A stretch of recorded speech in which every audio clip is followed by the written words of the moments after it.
Hello and welcome to the United Community Channel. My name is Jack and this is your latest Manchester United news. And as always, we've got plenty to talk about tonight. Jim Radcliffe and Ineos are not happy about the leaks coming out of Manchester United, so we're going to discuss that. They're not happy with these, players maybe taking to social media. We're going to talk about it. We're going to see what it means in relation to Ten Hag as well, and we're going to discuss all the ins and outs of it. We've also got an update on Dan Ashworth to Manchester United. Jim Radcliffe supposedly is in direct communication with Newcastle himself, so we'll talk about that. We're going to talk about a potential new contract for Kobbie Mainoo. Obviously, we know it's on the books, but United are looking to push it through as quickly as possible. We've got some transfer news updates as well, guys. We've got some updates on Jeremy Frimpong. Obviously, Manchester United have been linked with him. We've got some heavy hitters in Europe now that are looking at him as well.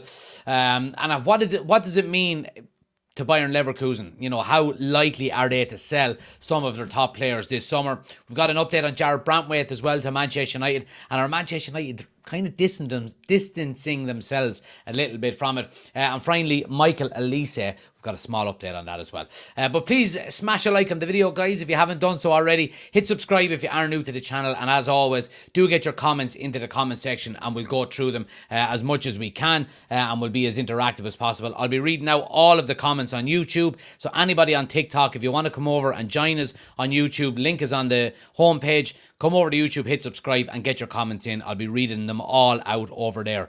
So make sure you come over and get your comments in. But guys, we're going to put it up on the screen here on YouTube as well.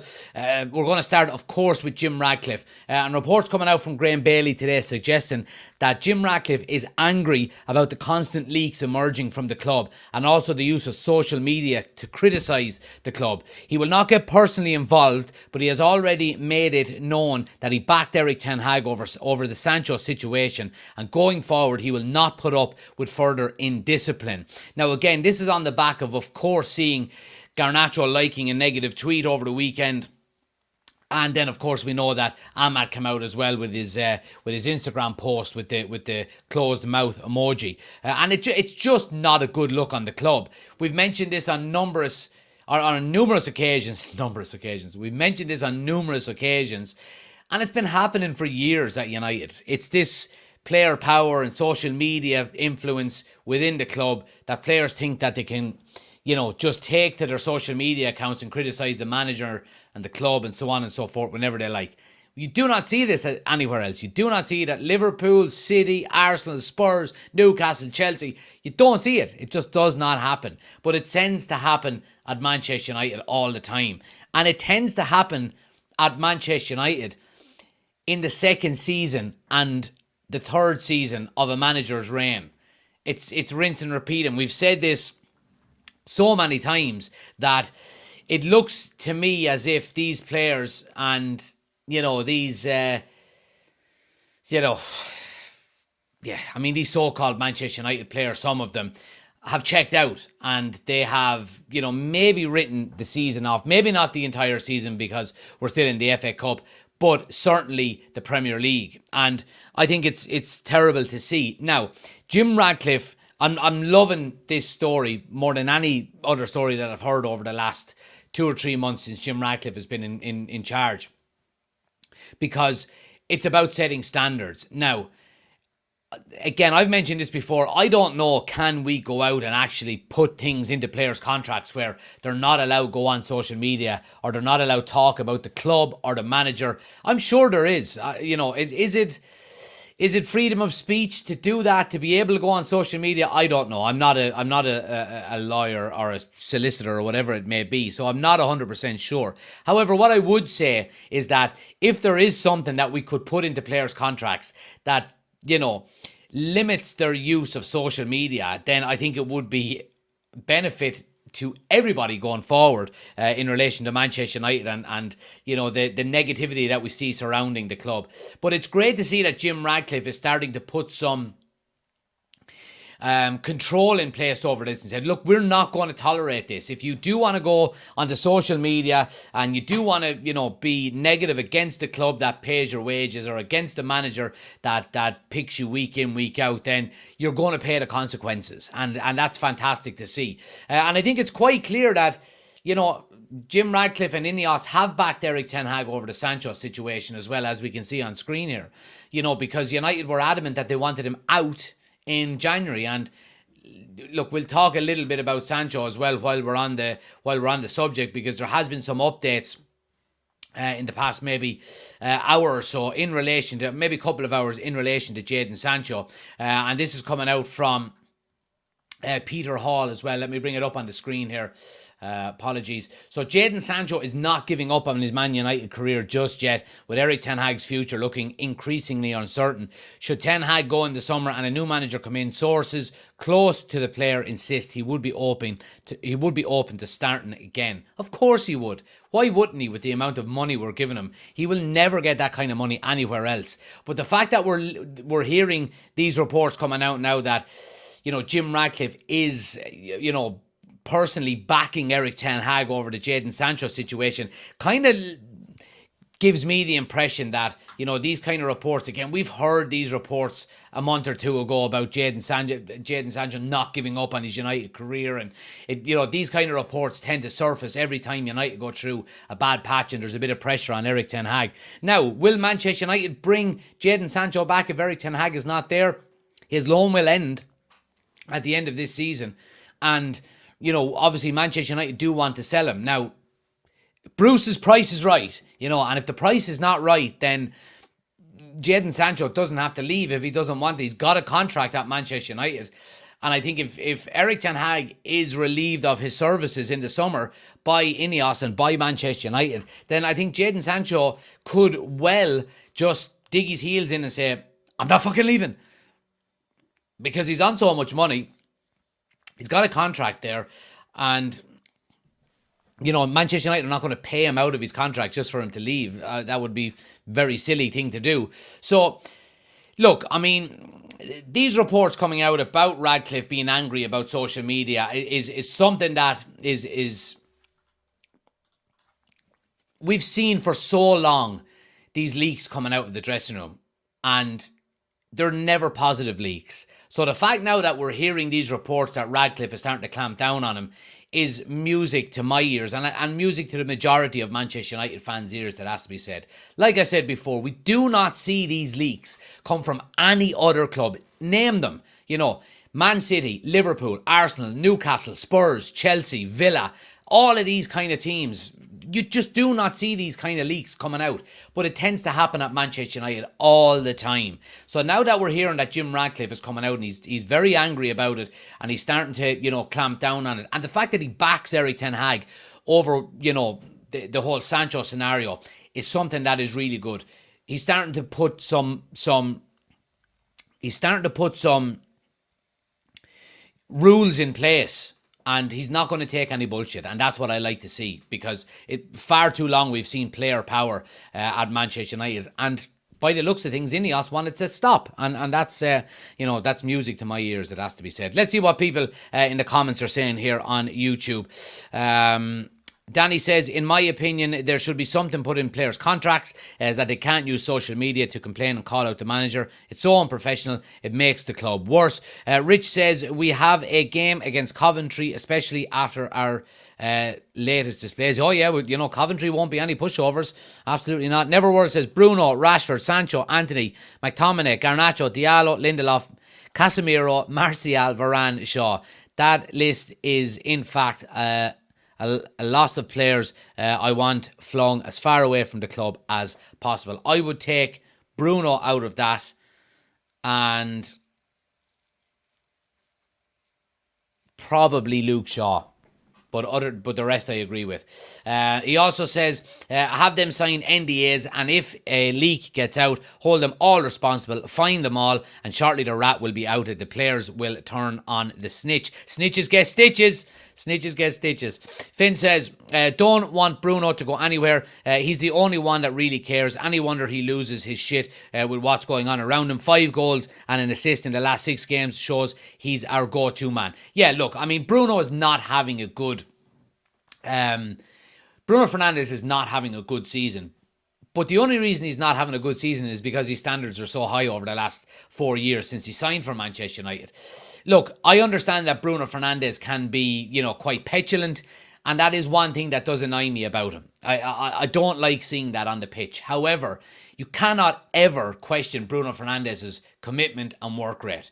His stats are up there. He's goals and assists since he signed for Manchester United. Nobody tops him in the Premier League. He's got the highest running stats, up there with the highest running stats in the Premier League as well. I think it's quite clear his effort and his work rate is there. And I think he would be a valuable asset to Manchester United if he had a good team around him. So, I'm not going to be overly critical of Bruno Fernandes. But again, I do understand that his performances do have to improve. Neverworld says Garnacho and Diallo would love them to stay, but their bullshit social media have soured their efforts on the pitch. Let me just write two things down. And yeah, Rich says, if Ten Hag leaves, who do you want as head coach manager? I don't want Ten Hag to leave, so I'm not going to start speculating, Rich. I appreciate your question. I'm not going to start speculating about who I want to replace Ten Hag because I don't want Ten Hag replaced. Bruno's a 21-goal investment this season, and he's not playing well. 21-goal involvements, and he's not playing well. Yeah, I mean, look, Bruno will be okay. In my opinion. But look, Standards. Ineos are looking to set some standards within Manchester United again, and it's music to my ears. Now, what does that mean for Erik Ten Hag? Because obviously we've heard that, he's backing Erik Ten Hag in terms of the Sancho situation, and reports coming out today have suggested that Radcliffe is a big fan of many aspects of the work done by current first-team boss Erik Ten Hag, particularly with bringing true young talent. However, sources have also insisted that the decisive factor will be the form of the team, and as it should be. I'm not putting up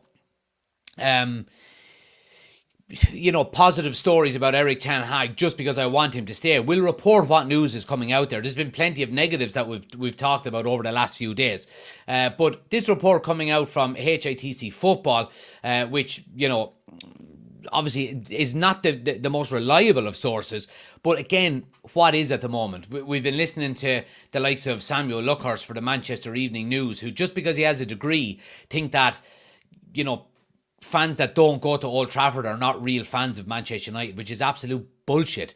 So what gives him the God-given right to say that just because somebody on the other side of the world who can't afford to come and watch Manchester United in Old Trafford don't deserve the same, credit as a Manchester United fan as somebody who sits in the Stretford End week in, week out? It's nonsense. So, and he just fucking annoys me, the little miserable head on him sitting there in his suit all the time. Anyway, moving swiftly on. So look, some reports coming out that, Jim Radcliffe is a fan of Ten Hag and what he's doing behind the scenes hopefully will bear fruit in the future, and that's something that we've been talking about an awful lot here over the last few weeks. I think the majority of people who watch this channel are Erik Ten Hag in, not blindly Erik Ten Hag in, because we do understand that it's going to be performances and results on the pitch that determine his future. However, I think the majority of us have been saying that the reason why we want Ten Hag to remain as Manchester United manager next season is because he deserves an opportunity to prove himself under a some way, shape or form regime that has a little bit of know-how and knowledge and structure about it, and that know what they're doing, because it's very, very hard in the modern day, as we've seen with many, many clubs, to do everything, to coach the team, to look at transfers, and the more people you put behind you in as a structure, the easier that will be. I mean, it's crazy to think that Manchester United have never had a director of football before. It's crazy to think that. So you're bringing in a director of football, a technical director, a CEO in Omar Barada. Dave Brailsford is heavily involved as well. All of these people are there to help whoever the manager is and make the burden a lot less. Like, I go back to what we say an awful lot about transfers specifically. If there was a transfer committee at Manchester United, like your director of football and your technical director and your CEO alongside the manager, would Erik Ten Hag be getting as much criticism about Anthony than he is? Absolutely not. Because it's a collective. It's, a problem shared is a problem halved, they say. That's the the saying that a lot of people live and die on, and I agree, because you're talking about putting a team of people in place to try and scout and to try to identify young talent to come into Manchester United, not just one man and I think it can't work in the modern day. So I'm all for this, and I think Erik Ten Hag deserves time. I think he deserves to work under a regime that has some form of credibility and that do things the right way. And I do think he will be successful if he's given that opportunity. But again, let me know what you guys think. Let's go back through some of the comments here and see.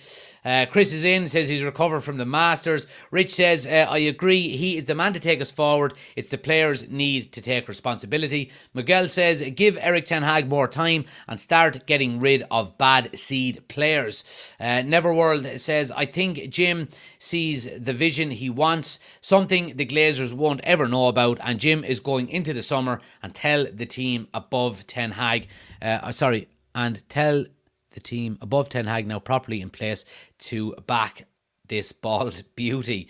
Let's see, what else have we got? Barcelona are gone one up as well, by the way, guys. We'll keep you up to date on that. Thanks to everybody keeping us updated in the chat as well.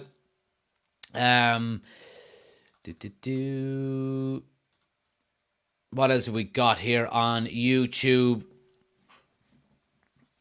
Danny says, I don't want Man United to become Chelsea when it comes to sacking managers. At the moment, United haven't really given any manager time it takes to be successful. Miguel says, this season has been plagued with injuries. Start weeding out the sour apples and give Erik Ten Hag another season. I agree, he does have to improve his in-game tactics, though. I do agree with you. And look, I'm not saying in any way, shape or form that Erik Ten Hag hasn't made mistakes, because he has made mistakes. He absolutely has.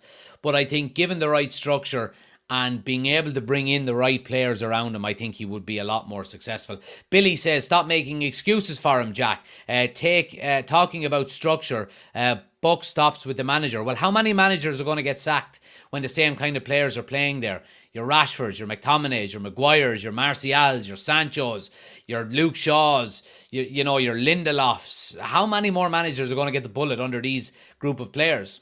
I think it's time to weed out the players first. And if anything, look, give Erik Ten Hag one more season. At the very least, he will get rid of some of the bullshit players that are there, rather than a new manager coming in and going, all right, I'll give you one more season under me, and the same thing will happen again.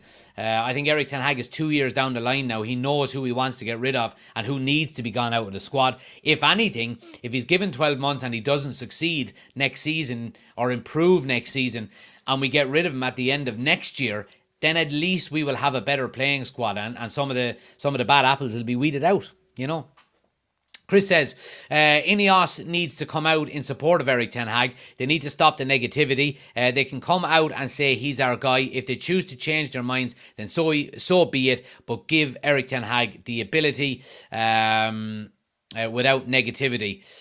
So yeah, absolutely. I agree. 100%. Guppy says, if they get rid of every English player bar Menu, that would be a start. Neverworld says, just tell them oh yeah, that has to do with something else. Finn says, give him a year. If we get the right type of players in this window, it won't matter who the manager is that much. So if it doesn't work out, then the rebuild is underway for the next guy. Yeah. That's exactly what I've been saying as well. Niall says, it's a pity Sir Jim wouldn't come out and back Erik Ten Hag. It would make the players think about their performances and attitudes if they knew Ten Hag was going to be there. That's a great point out of Niall as well, and one that I do agree with you, similar to what Chris has been saying. Also, I don't think it would be any harm for them to come out. Now, this is coming from Manchester United fans who want Erik Ten Hag to remain. And I think Ineos are probably not going to be that...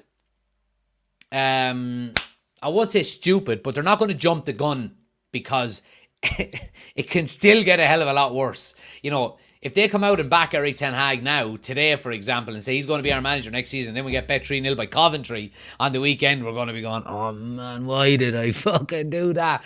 So, look, they may well... Look, I'm pretty sure that Ineos know what they're going to do at the end of the season.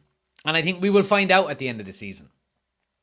And maybe winning an FA Cup will change their minds if it is if they are leaning towards getting rid of Erik Ten Hag. But I do think that they've already got their minds made up, if you ask me. And I think we'll find out sooner rather than later, to be honest with you.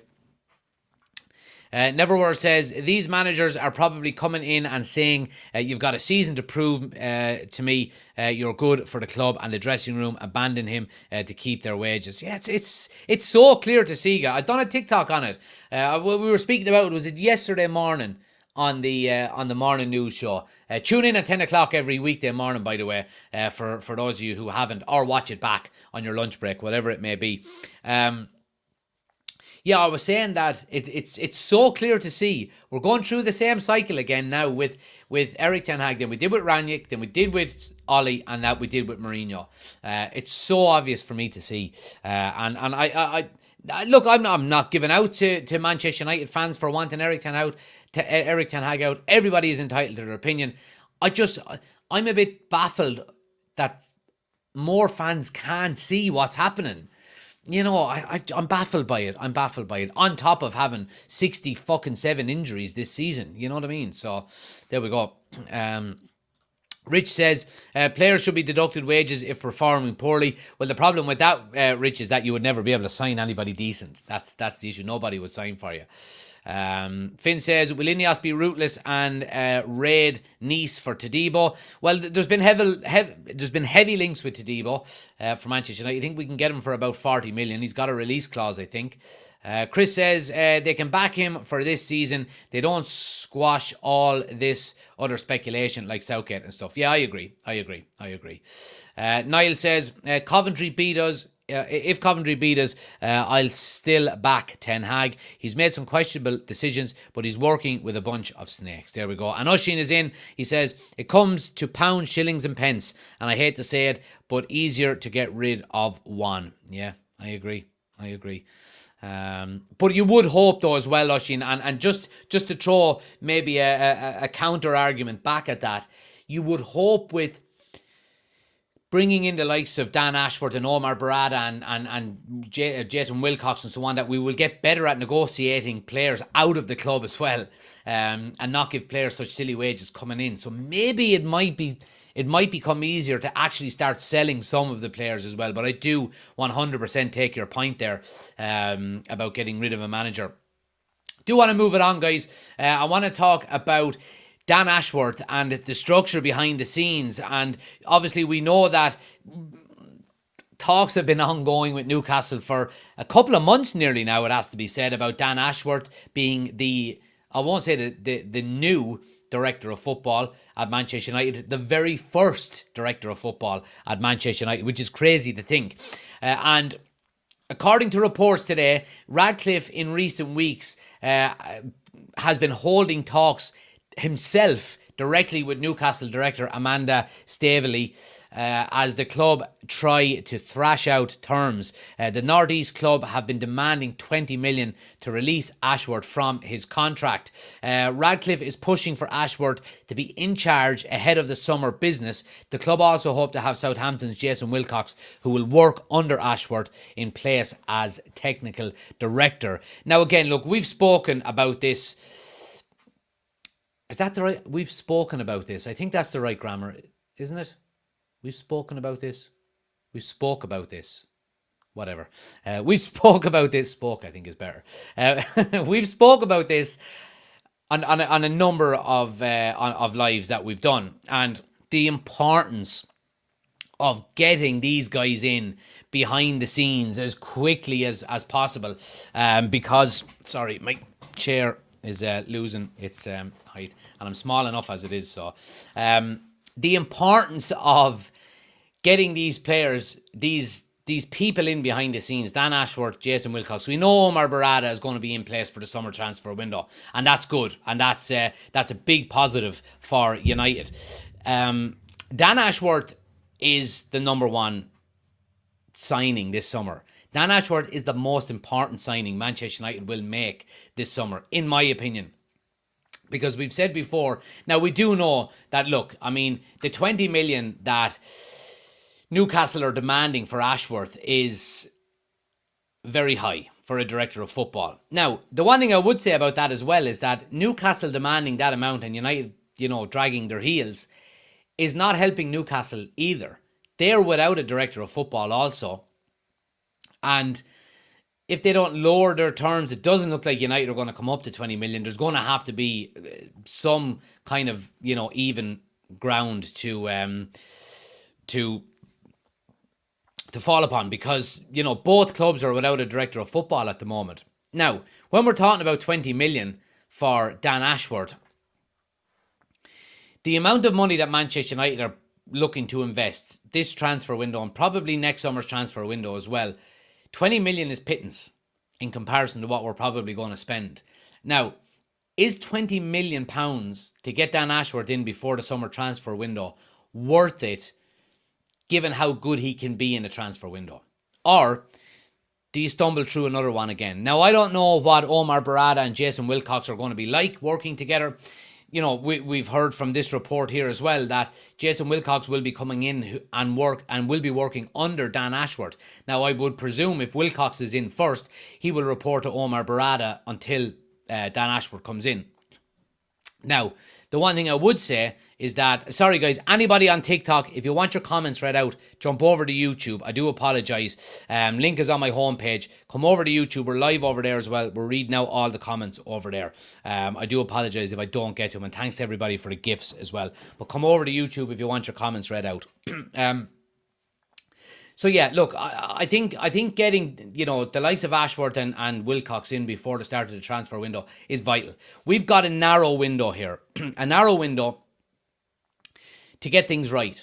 And like I said before, with Jurgen Klopp leaving this summer for Liverpool and Guardiola potentially leaving next summer when his contract is up, there's a real opportunity for somebody to take control. If them two clubs do have a bit of a slump, now, they could still have a bit of a slump and challenge for the Premier League, but you would expect it will be easier for clubs around them to get closer to them once their managers leave.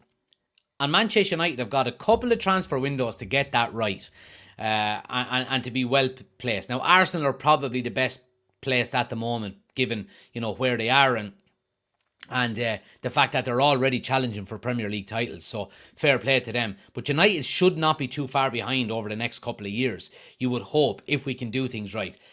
And this summer transfer window is vital. Getting rid of the deadwood is it top priority? I think it probably is now, in my eyes.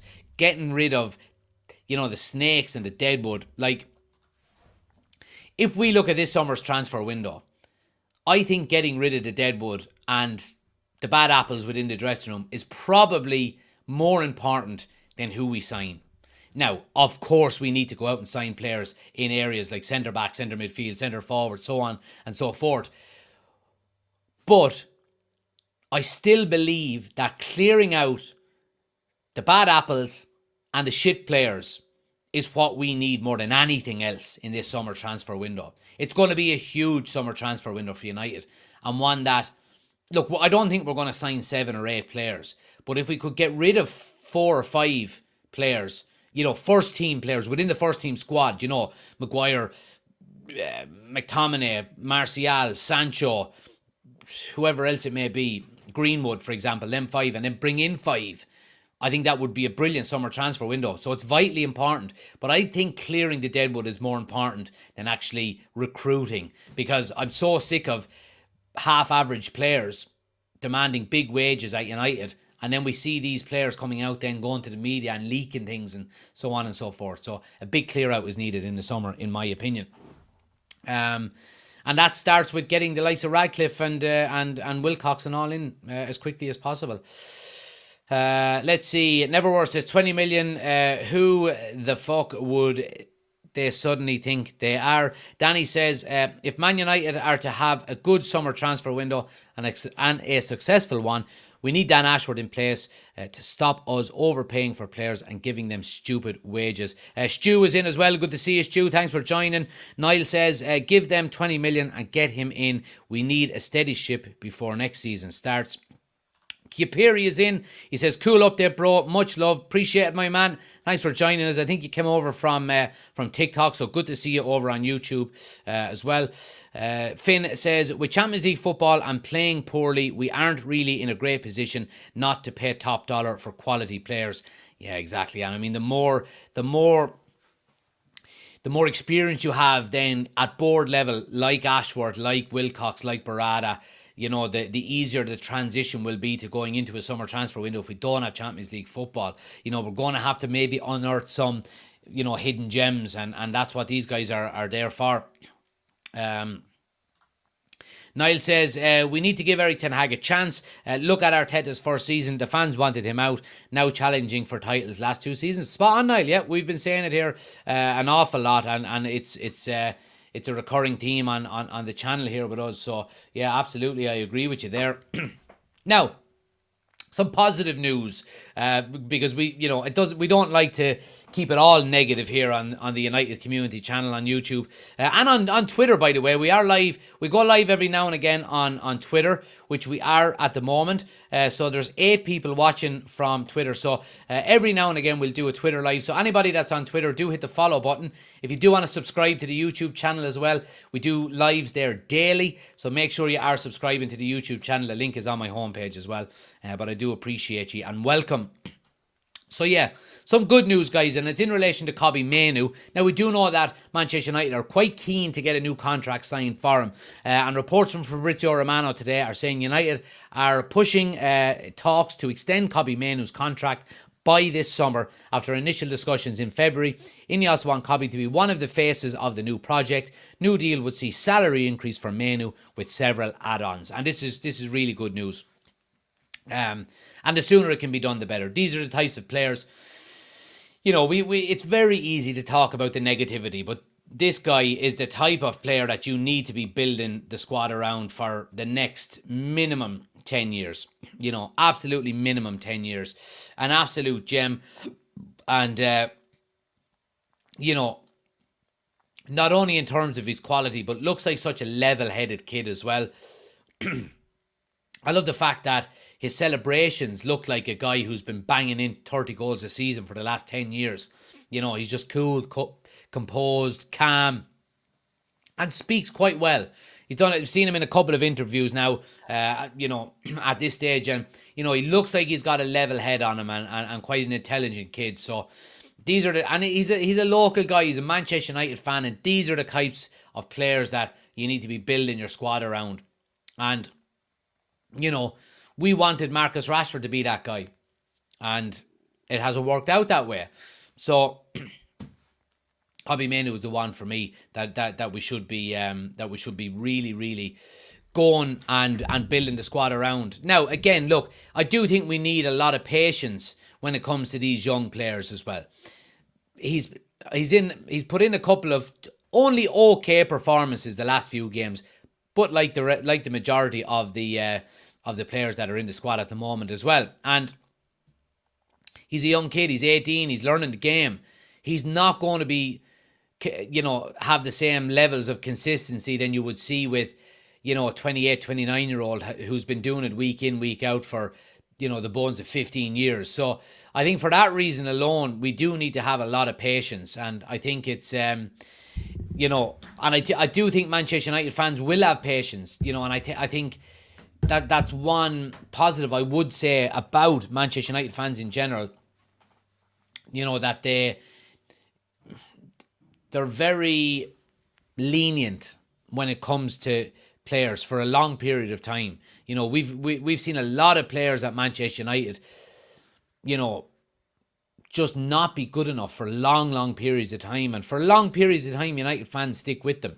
And yeah, look, I'm under no illusions here. Kobbie Mainoo is going to be, you know, absolutely up there with the best players that have ever come out of Manchester United's academy, I think. So, you know, it really is good news.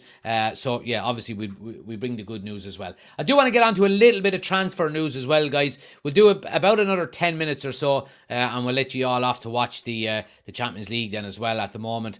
Barcelona are 1-0 up against Paris Saint-Germain, and Dortmund and Atletico are 0-0 as well. So I do want to talk a little bit about Frimpong, because we mentioned him this morning, and I think we mentioned him a bit last night as well.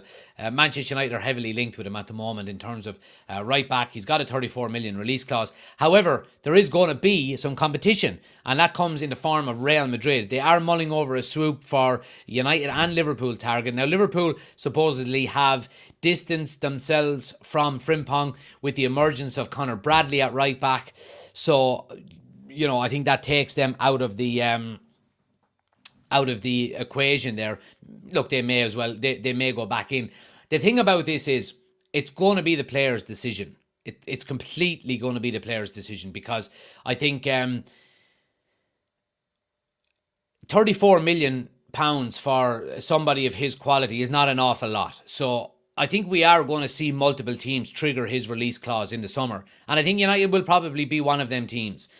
And it's up to the player then to decide where he wants to go. It's going to be his decision. He might want to say, United might come in, trigger the release clause first week of the transfer window, and he's going to go, okay, put your offer on the table for me. I'm not making any decisions. I'm going to wait until whoever else comes in, and all of a sudden Madrid come in 3 weeks later and he goes, yeah, I'm going to Madrid. I'm not going to Man United. Why would I do that? So look, it's not set in stone, and it is going to be a difficult one to get done, in my opinion. However, I do believe that he's got some family still living in Manchester from the time that he spent at Manchester City as well. So maybe that might be a little bit of a pull. But look, I mentioned it this morning on the news show that I don't think our right back area is a major concern. And I only think it is a big concern if Aaron Wan-Bissaka leaves in the summer. Now, he may want to leave. There's been talks of him potentially going back to Crystal Palace. So if that is the case, then I do think we need to go out and get a right back 100%. And this guy fits the billing. I think he would come in. I think he would not more than likely. I think he would come in and be our number one right back, and Delors would be a backup to him. I think, even though I love how well Delors has played this season, I think Frimpong is a better player. He is more so a wing back, a more modern style wing back, you would have to say. Delors would probably be a better defender. We know Aaron Wan-Bissaka would definitely be a better defender. So, I think... look, I don't think it's a big area of concern, but when you've got a player of this guy's quality available for such a small fee, you have to be interested in him. You really, really do. But I want to move it on, guys, real quick and talk about Jarrad Branthwaite. So we'll go from right back to centre back and talk a little bit about Branthwaite. He is on Manchester United's list of centre backs. However, he's not a top target due to the asking price. Now, I mean, it's funny, we were talking about this 2 or 3 weeks ago. The fact that Everton have slapped, I think, is it a 70 or 75 million price tag on his head, which is just crazy, crazy, crazy money when you look at the fact that he's in a team that's fighting for relegation. Now, I know the main reason why they're fighting for relegation is because they've got points deductions, but they went out and got smacked 6-0 last night by Chelsea. Now, I didn't even see whether he was playing. I'll tell you now whether he was or not. Was he playing last night? He was playing last night. He got substituted after 57 minutes. So there we go. 75 million for Branthwaite is extortionate amount of money.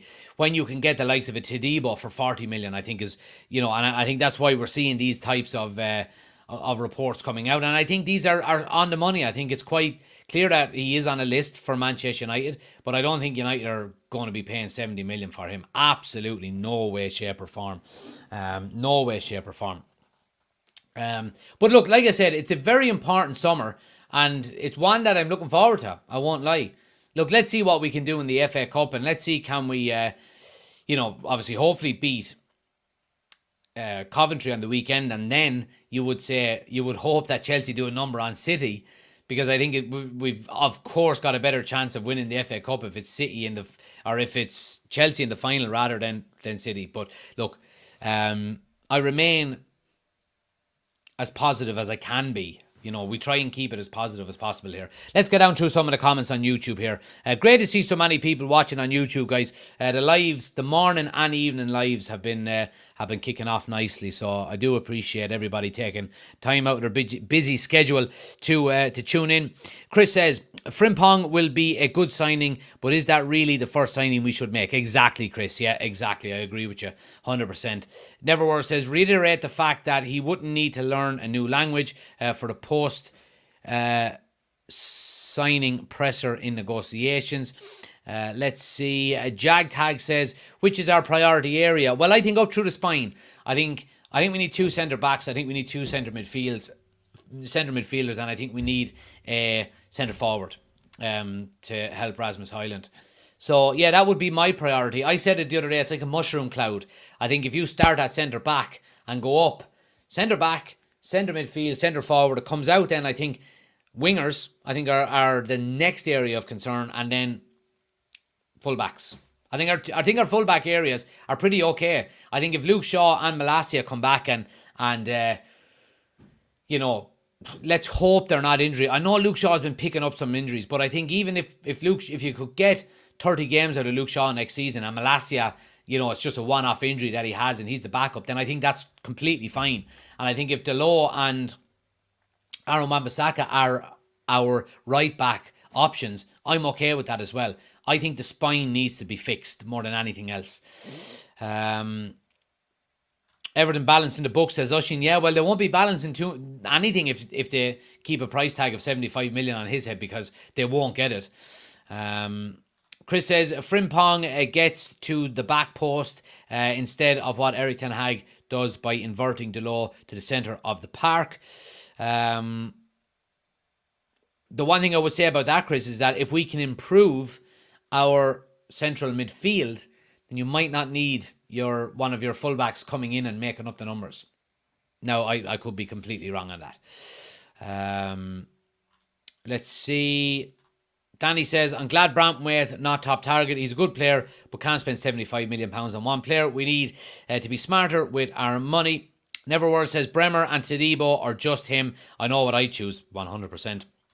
Chris says, should be Todibo and the guy from Leverkusen. Yeah, we were linked with him as well. I mentioned him this morning. I can't think of his name.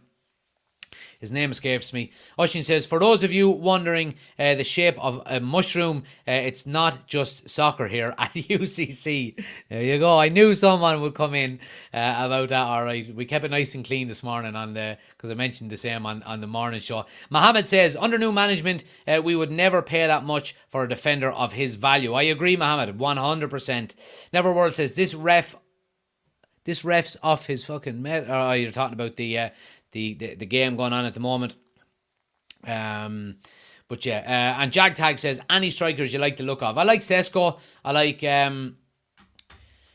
Garassi. No, sorry, Garassi was January, wasn't he?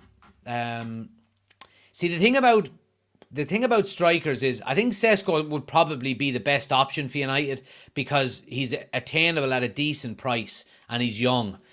Going out and spending 100 million, 120 million on a Victor Osimhen, I think one, is too much money to spend, and two, I think would stifle the progress of Rasmus Haaland, because you would have to play Victor Osimhen 35, 40 times a season, So we have to get that balance right. We really do. But guys, look, I do appreciate you watching. Before you go, anybody that wants to become an official channel member, the link is in the description of the video. You get some extra content, like coming on live for the match reaction videos, badge beside your name, emojis, all that good stuff. I'm going to start trying to add more benefits and perks for the official channel members as well. I am in the process, guys, as well, of setting up a second channel, and it's called Football Community Channel. And what I'm going to be trying to do, look, whenever it's up and ready to go, I'm working on the designs at the moment, on the logo and so on and so forth. But once I have it done and dusted, it'll be up and running. And basically, what we will be doing is we'll be keeping this channel for, of course, Manchester United stuff, and then we can do watch-alongs for example, Barcelona and PSG. We will do that then on Football Community Channel. So I will let you know when that's up and running, and you can all go and subscribe to it. I do have the channel actually set up, but you know I'll share it once everything is copacetic, as they say. And finally, guys, do check out the merchandise as well. We've got some really cool designs in the merch store. Go check it out. It supports the channel an awful lot. Link is in the description of the video. Really cool designs. Like I said, my youth trinity of Garnacho, Menu, and Highland is arriving tomorrow, I think. So can't wait for that. Go check it out. Link is in the description. Guys, it's on the homepage on TikTok as well. But thanks for watching, guys. Again, like I said, I'll be back tomorrow morning with the news show as always. So please do tune in at 10 o'clock. If you're new to the channel, turn on notifications as well. Anytime we go live, then you will be notified. You get a quick notification on your phone. And if you want to join for 5 or 10 minutes, it helps the channel out an awful lot. So I do appreciate it. But have a good evening, guys. I'll chat to you in the morning. See you in a bit.